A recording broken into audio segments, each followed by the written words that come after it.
Halo, salam sejahtera saya ucapkan kepada murid-murid. Apabila saya bagi latihan, saya perhatikan ada orang yang ada murid yang PM saya dan mereka keliru tentang kesan daya dengan jenis daya. So saya hari ini saya nak terangkan apa tu daya ya. Okey. Pertamanya, kita tengok tentang daya. Apa maksudnya daya? Daya ialah tolakan dan tarikan yang bertindak ke atas sesuatu objek. Maksudnya setiap objek yang kalau kita nak bergerakkan dia, kita nak mengubah bentuk, mengurang apa-apa yang kita nak buat, kita perlukan daya. Daya tidak boleh dicipta, daya tidak boleh dimusnah dan daya tak boleh diwujudkan begitu sahaja. So daya mesti ada dia akan berbentuk dalam segi tolakan dan tarikan sesuatu objek. Okey. Pertamanya kita tengok tentang tajuk daya ini dia akan terbahagi kepada 3 tajuk besar, iaitu jenis daya, kesan daya dan daya geseran. Pertamanya kita tengok tentang jenis daya dulu. Jenis daya dia ada 3 jenis ya. Satunya tolakan. Tolakan ialah apabila kita menjauhkan objek itu daripada kita. Maksudnya objek itu akan bergerak jauh daripada kita. Sebagai contohnya, kita tolak troli dan di dalam shopping complex kita tolak, benda itu akan menjauhi kita. Maka itu ialah daya tolakan. Ataupun kita membuka Swiss. Kalau kita tekan Swiss, kita menjauhkan benda itu daripada kita. Benda itu kita tekan, dia akan menjauhi. Maka tekan squeeze ialah salah satu contoh daripada daya tolakan. Okey. Apa lagi contoh daya tolakan? Sebagai contohnya kita tolak box jauh daripada kita. Benda yang akan bergerak jauh daripada kita itu dinamakan daya tolakan. Nombor 2-nya ialah daya tarikan. Daya tarikan adalah benda itu, objek itu akan berdekatan dengan kita. Apabila kita mengenakan daya tarikan, benda itu akan mendekat dengan kita. Sebagai contohnya, kita menaikkan bendera. Apabila kita tarik benang tu kan, tarik tali itu kan. Jadi bendera tali itu akan mendekati kita. Maka ialah daya tarikan. Ataupun kita tarik apa lagi ya? Kita tarik benda apabila objek itu mendekati kita, maka adalah daya tarikan. Jenis yang ketiga ialah tolakan dan tarikan. Maksudnya aktiviti itu mewujudkan 2 aktiviti. Bagi contohnya kita mencantas rumput. So kita akan buka tutup kan. Maka ini ialah tolakan, tarikan. Maksudnya ada 2 aktiviti, 2 jenis daya yang akan wujud. Lagi satu, kita memerah kain kita. Apabila kita memerah, satu tangan kita menjauhi kita, maksudnya tolak. Dan satu lagi mendekati kita, menarik. So, apabila kita memerah kain, maksudnya dia ada 2 jenis daya yang terlibat, iaitu tolakan dan tarikan. Satu lagi ialah saya bagi contoh, kita mendayung sampan. Apabila kita mendayung sampan, kita akan tolak tarik. So 2 jenis aktiviti yang akan 2 jenis daya yang akan bertindak apabila kita melakukan aktiviti tersebut. Sebagai contohnya, kita berbasikal. Apabila kita berbasikal, daya tolakan dan tarikan juga terhasil. Okey, jelas tentang jenis daya tak? Jenis daya adalah 3 jenis: tolakan, tolakan dan tarikan. So kita kena tahu apa jenis daya yang terlibat dalam aktiviti tersebut. Soalan selalu tanya, apakah jenis daya? Apabila kita tengok jenis daya, kita akan automatically kita pergi kepada tiga benda ni. Tolakan, tarikan ataupun tolakan dan tarikan. Itu adalah jenis daya. Saya harap jenis daya ini senanglah untuk murid-murid ya. Okey, nombor 2-nya ialah tentang kesan daya. Kesan daya apabila kita mengenakan daya kepada sesuatu objek itu akan memberi kesan kepada kita. Okey. Dia adalah satu mnemonik. Saya berharap murid-murid awak boleh hafal. Nanti saya akan snapkan gambar ni. Okey, U B A K G S. U ni adalah ubah. Ubah, B A K, ubah bentuk, ubah arah, ubah kelajuan, G ialah gerakkan objek pegun, dan S adalah stop, berhentikan objek yang sedang bergerak. So awak hafalkan ini, U, B, A, K, G, S. Maka ialah ubah bentuk, ubah arah, ubah kelajuan, gerakkan objek pegun, dan stop, maksudnya berhentikan objek yang sedang bergerak. Apabila kita kenakan kenakan daya terhadap sesuatu objek, dia akan muncul dalam 5 jenis kesan. Nombor satunya ubah bentuk. Sebagai contohnya, kita tekan plastisin, kita tekan tin minuman tu, kita kenakan daya, maksudnya benda itu akan mengubah bentuk. Plastisin kalau kita tekan daripada bulat, dia akan menjadi lepeh kan. So ini adalah berubah bentuk. Ataupun kita tin minuman tu kita kenakan daya, dia akan menjadi lepeh ya. So ini adalah ubah bentuk. Okay, nombor 2 ialah ubah arah. Ubah arah ialah sebagai contohnya bermain badminton. Apabila kita bermain badminton, bola itu datang daripada arah sana, kita mengenakan daya, maksudnya bola tangkis itu akan bergerak ke arah yang berlawanan. Itu yang menyebabkan kalau kita mengenakan daya. Yang nombor 2-nya ubah arah. Arah maksudnya bola tangkis itu datang daripada bertentangan, kita kenakan daya, dia pergi ke arah yang bertentangan. Itu adalah ubah arah. Okay, jelas ya? Okay, nombor 3-nya ubah kelajuan. Maksudnya bola itu sedang bergerak. Apabila bola itu sedang bergerak, kita kenakan lagi daya, bola itu akan bergerak lebih jauh. Sebagai contohnya, kita bermain bola sepak, bola itu sedang bergerak, and then kita kenakan daya, kita tendang tu, bola itu akan bergerak lebih laju daripada yang tadi. Itu adalah ubah kelajuan. Kita ubah kelajuan objek tersebut. Nombor 4-nya ialah gerakkan objek pegun. Objek tu sedang berhenti. Sebagai contohnya, troli itu sedang berhenti ya. Dan kita menolak, kita kenakan daya, maksudnya pegun maksudnya benda yang berhenti ya.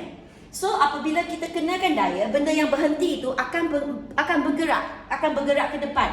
Maka kesan daya yang keempat ialah menggerak G ya, gerakkan objek yang pegun. Itu adalah kesan daya yang nombor 4. Okay, dan kesan daya yang nombor 5 ialah stop, berhentikan objek yang bergerak. Sebagai contohnya, bola sepak ya. Orang tendang bola menghala kepada gol, tiang gol tu. Dan goalkeeper itu akan tahan dan bola itu berhenti. Dia akan pegang bola itu berhenti. Maka ialah objek yang bola itu tadi bergerak kan. Apabila bola itu bergerak, kita berhentikan objek, kita kenakan daya, jadi objek itu akan berhenti. Ataupun bola yang bergolek atas lantai, kita kenakan daya, dia akan stop dekat tempat itu. Maka ialah nombor 5, kesannya ialah stop, berhentikan objek yang bergerak. Okay, saya harap 5 kesan ini awak kena hafal Senang ya. U, ubah. B, A, K, ubah bentuk. Ubah arah. Ubah kelajuan. Gerakkan objek pegun. Dan stop, maksudnya berhentikan objek yang sedang bergerak. Okay ya. Sekarang kita akan pergi kepada daya geseran. Ini tajuk yang nampak dalam bawah. Sekejap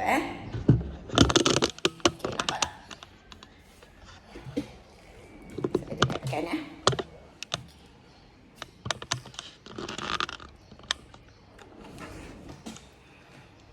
Okey. Daya geseran ialah dia akan terhasil, daya yang terhasil apabila dua permukaan tu bersentuhan antara satu sama lain. Dia kena ada dua permukaan yang bersentuhan. Kalau tak ada bersentuhan dekat macam ni, tak ada daya geseran. Geseran dia mesti ada dua permukaan, sama ada lantai atau dengan bola ataupun buku. Kalau kita bergerakkan benda itu, dia ada daya geseran. Dia akan terhasil apabila dua permukaan bersentuhan antara satu sama lain. Lepas tu daya geseran dia akan bertentang dengan arah pergerakan. Sebagai contohnya, apabila bola bergerak ke arah situ, ke sini, ini adalah arah pergerakan.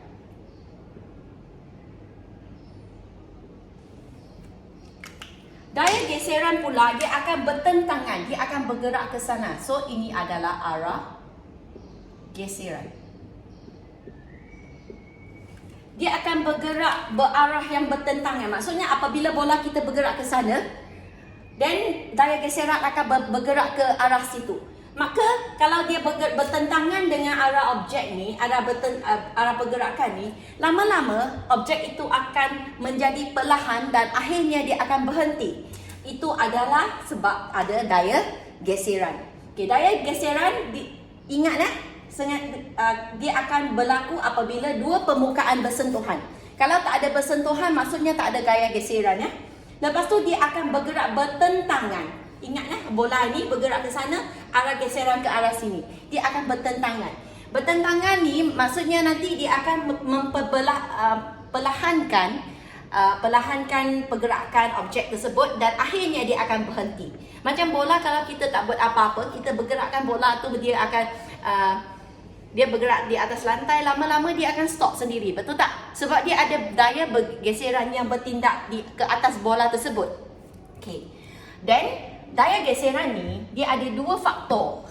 Kita nak tengok daya geseran tu besar ke tidak, atau daya bergeseran tu banyak ke tidak. Kita bergantung kepada dua faktor ni. Faktor yang pertama ialah jenis permukaan. Macam mana kita cakap jenis permukaan? Apabila kita menggunakan permaidani, kapet ataupun dengan atas jubin, kita daya geseran dia tak sama kan? Apabila kita letak di atas kapet, maksudnya permaidani, benda itu sebab dia geseran dia besar, benda itu sangat cepat berhenti sebab daya geseran dia lebih besar. Kalau kita letak bola di atas jubin, bola itu mengambil masa yang lama ataupun dia boleh bergerak lebih jauh sebab daya geserannya sedikit. Jadi jenis permukaan ini bergantung. Yang paling mungkin jalan tar juga mempunyai daya geseran yang tinggi. Di atas pasir, kalau kita di atas pasir kita nak tolak perahu masuk ke dalam lautan kan, daya geseran dia sangat besar. Okey. Daya geseran yang paling sedikit sebagai contohnya permukaan kaca, plastik ataupun jubin.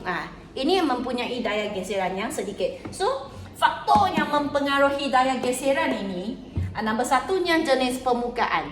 Jenis permukaan ialah kalau permukaan yang kasar, biasanya permukaan yang kasar dia membagi daya geseran yang tinggi. Kalau permukaan yang licin, daya geserannya sedikit. Okey. Nombor duanya ialah jisim objek. Maksudnya objek itu, jisim maksudnya berat Kalau objek itu berat, dia akan menghasilkan daya geseran yang lebih banyak. Sebagai contoh, kita menolak satu bakul, yang satu berjisim 5 kilo dengan satunya 50 kilo. So, yang 50 kilo ini akan menghasilkan daya geseran yang lebih besar berbanding dengan yang 5 kilo. Maksudnya jisim objek itu bergantung. Kalau benda itu berat, dia akan menghasilkan daya geseran yang lebih besar. Sebagai contohnya, orang yang lebih berat dengan satu orang yang lebih ringan, daya geseran untuk orang yang lebih berat itu lebih besar. You tengok tapak kasut, dia akan haus dengan lebih cepat kalau berbanding dengan orang yang ringan. Apabila orang yang ringan dia berjalan, mungkin tapak kasut itu boleh bertahan 1 tahun. Kalau orang yang lebih berat, mungkin dia boleh bertahan mungkin dalam 6 bulan, 3 bulan, bergantung. So, jisim objek ni dia akan mempengaruhi daya geseran. Okey, di bawah tajuk daya geseran juga dia ada kebaikan dan keburukan. Okey, kita pergi tengok, cuba tengok kepada buku teks yang ada pada awak ni. Okey, dia akan pergi ke muka surat 104. 104, kesan daya geseran. Kesan daya geseran maksudnya apakah kebaikan? Dia ada dua jenis. Satunya kebaikan daya geseran dan satunya adalah keburukan daya geseran. Dan macam mana kita nak menambah dan mengurangkan daya geseran? Itu saya akan sambung pada lesson yang berikutnya lah. So, hari ini saya nak bagi brief sedikit tentang daya ni ya. So, saya akan buat satu kesimpulan. Maksudnya, daya ini, daya ini, dia adalah tolakan dan tarikan yang bertindak ke atas sesuatu objek. Dalam tajuk daya ini dia terbahagi kepada 3 jenis. Satunya jenis daya, dia ada 3 jenis. Satu ialah tolakan, satunya tarikan, satunya torak dan tarik pada masa yang sama ya. Okey, nombor 2-nya kita sentuh tentang kesan daya. Kesan daya awak kena ingat UBAKGS. Ubah bentuk, ubah arah, ubah kelajuan, gerakan objek tekun dan stop. Berhentikan objek yang sedang bergerak. Nombor 3-nya kita belajar tentang daya geseran. Daya geseran dia akan berlaku apabila dua permukaan bersentuhan dan daya geseran dia adalah bertentangan dengan arah pergerakan. So yang macam ni, awak ingat Raja ni, kita akan menggerakkan bola ke sana tapi geserannya bertindak ke arah sini. Okey, di bawah gaya geseran dia ada 2 faktor yang akan mempengaruhi daya geseran. Nombor satunya jenis permukaan. Jenis permukaan ialah tengok semakin kasar permukaan itu, maka gaya geseran dia akan lebih besar. Nombor 2-nya ialah jisim objek. Objek yang lebih berat, objek yang mempunyai jisim yang lebih, daya geserannya adalah lebih. So saya berharap murid-murid dapat tengok kepada